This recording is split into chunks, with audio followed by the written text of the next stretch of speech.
ማይክሮዌቭ በድንገት እንዳይፈነዳ የግድ ይሄን ጥንቃቄ ማድረግ አለበት።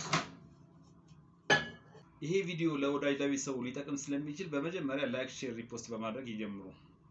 ማይክሮዌቭ ስንጠቀም የብረት የሆኑ ወይም ደግሞ አልሙኒየም የሆኑ ነገሮችን ሙሉ ለሙሉ መጠቀም አንችልም።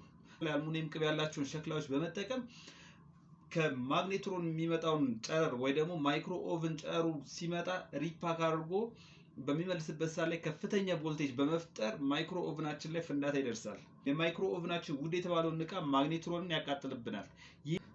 የፕላስቲክ ሳህኖችን እንዲሁም ብርጭቆ ሳህኖችን እና ከሸክላ የተሰሩ ሳህኖችን በመጠቀም የማይክሮ ኦቭናችን እንዳይፈነዳ ማይክሮ ኦቭናችን ማስጠበቅ እንችላለን።